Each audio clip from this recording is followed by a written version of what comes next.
Dans le calcul de la valeur actuelle ou de la valeur future des annuités, vous allez trouver parfois certains cas particuliers.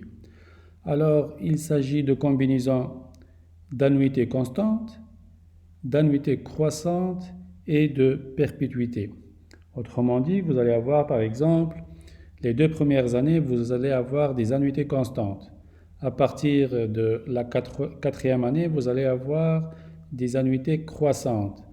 Et à partir de la 10e année, vous allez trouver des annuités à perpétuité. Donc, vous allez avoir une combinaison d'annuités. Vous pouvez aussi avoir des taux d'intérêt qui varient d'une période à une autre. Donc, des taux d'intérêt qui sont variables et non pas des taux d'intérêt croissants.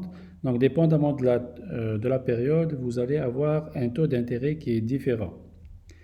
Les flux monétaires peuvent être décalés dans le temps. Autrement dit, vous pouvez avoir par exemple des annuités qui commencent à partir de la 2e année et non pas à partir de l'année 1. Okay?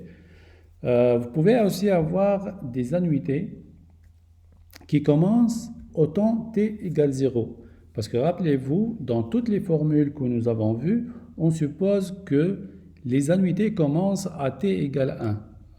Okay? À partir de la première année, le versement ou la réception de l'annuité commence. Alors que vous pouvez avoir des flux monétaires ou des annuités qui commencent à t égale 0, à l'année donc 0. Donc, vous pouvez avoir des cas particuliers qui relèvent d'un de ces 4 points qui sont énumérés ici. Donc, les formules que nous avons vues doivent être adaptées pour tenir compte de ces variations. Donc, les formules sont là et la logique reste la même, seulement il faut les adapter, il faut adapter le taux d'intérêt, il faut adapter la période, est-ce qu'il commence à t égale 0 ou à un t qui est différent de 0. Donc là, il faut adapter les variables pour tenir compte de ces cas particuliers.